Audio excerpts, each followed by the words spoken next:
have two questions. Mm? The first one is about sadness. About? Sadness. Is it the more important one of the two questions? Of the two questions, give me the best one first. Because if you give the less important one first, then your mind will be on the second question waiting. Okay, the other one.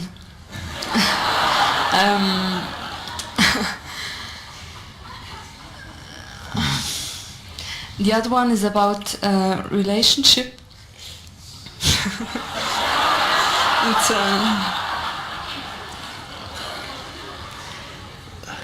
I think this is the important. Yes. The relationship and then the sadness.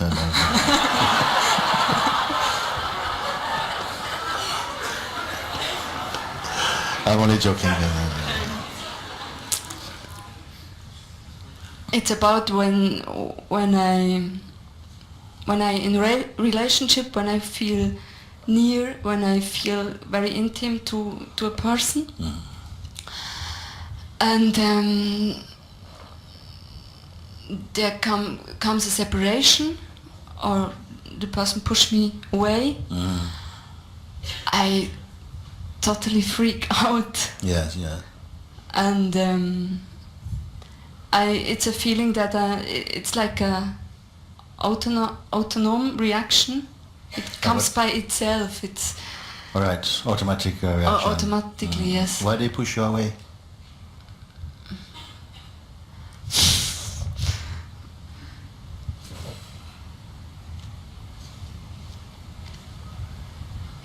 Because I want to catch. Yes.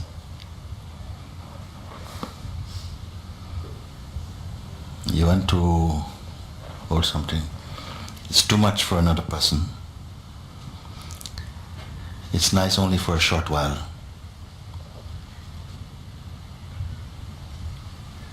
It's nice only for a short while. Somebody who feel insecure, maybe they may like this.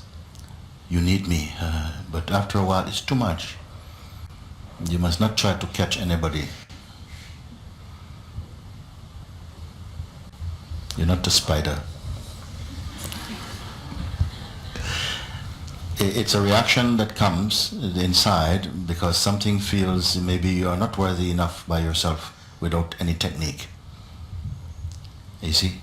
And so it feels that then already it's not such good ground. You must be aware of this. Not that you can be automatically strong like that, but relationships also offer some opportunity to discover what is true and discover what within ourselves is so quick to compromise. And you see.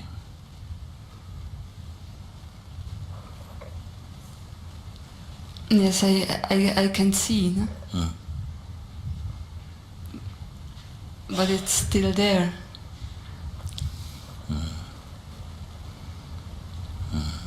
Then you must, and then it's a good thing you come to satsang, because then you can begin to look at this tendency to cling, or to be maybe a fear of rejection or something like this, or in relationships. Doesn't work on trying. Like you try so hard to make it doesn't work like that. It don't work. There has to be a freedom. There has to be an inner strength, a clarity, a wisdom. All of these things. You see, it doesn't work on, how much you give. I give so much. It's not the payment. And how much you try and you talk and that don't work. It pushes people away because this is too beautiful to try. Something must come and it must be there as a freedom. And if you are aware of this and somehow intuitively you know when to allow space, and all this will come. But I believe you must also make use of this insight. You've come now, you see there is something that feels, I need to hold this thing. See? And it's the same thing with freedom also. Sometimes you feel, as soon as you realize the true state, you feel the immensity of being, and something goes, how can I keep it? And this one is the same one in the relationship also. How I can keep it? You see? How are you going to keep? Relationship is not something to keep. It's to be enjoyed out of your freshness. And in your strength you find that everything becomes more pure. Everything wants to be with you when you're empty of intention. You know, too much intention creates tension. You see, when you are empty from this need, from any kind of need also, and this is not an arrogance, it means just in your natural state of being. You don't need to be approved of, you know. You don't even feel you need to be loved even.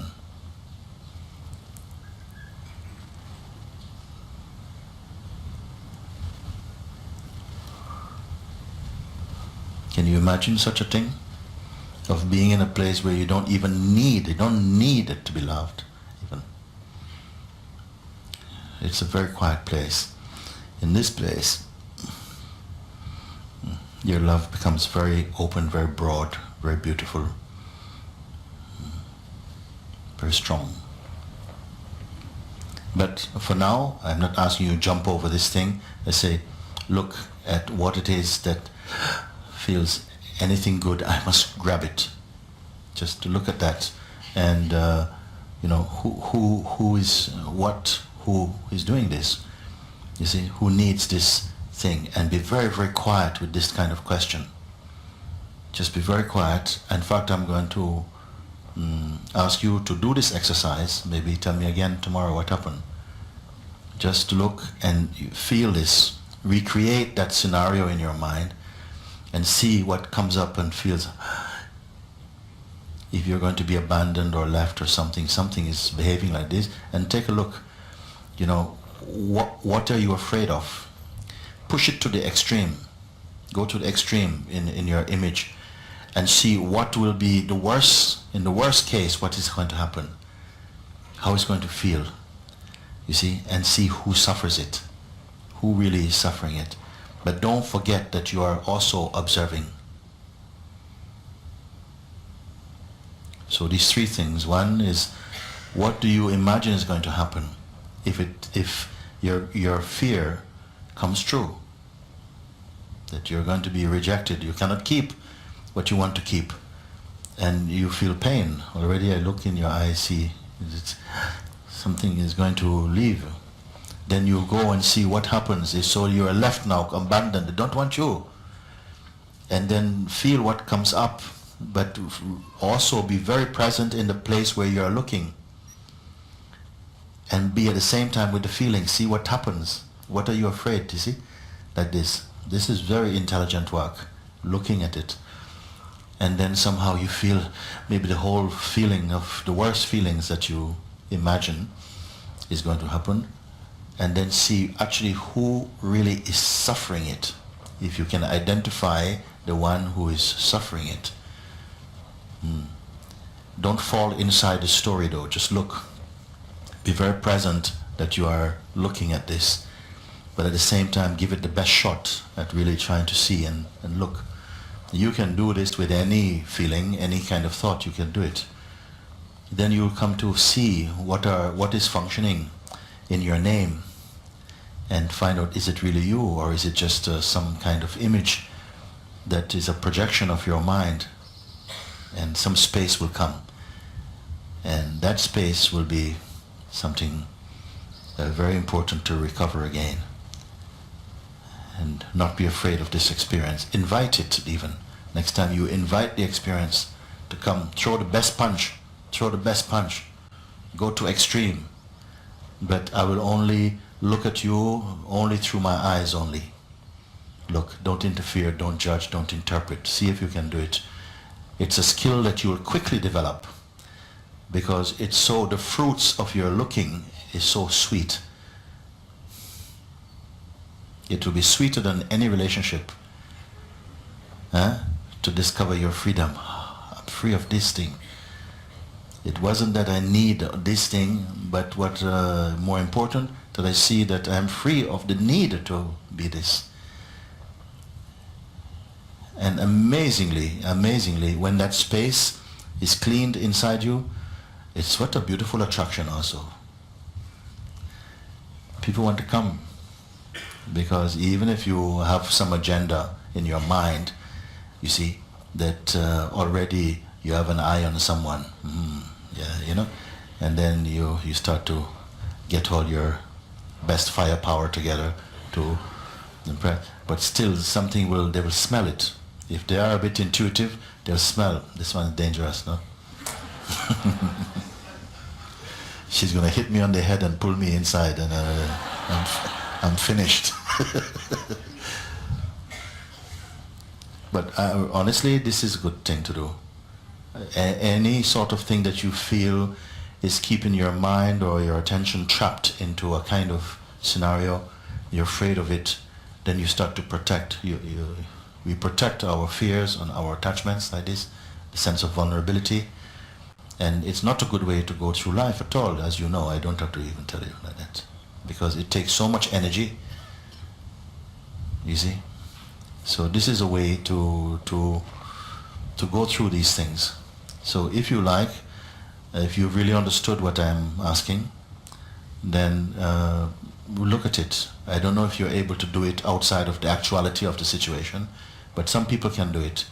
They can really represent and create their worst case scenario of suffering or something, and they can really be present and watch what happens inside.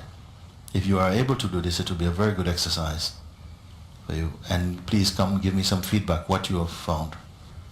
Okay, yes. I think I can. Yes. Yeah.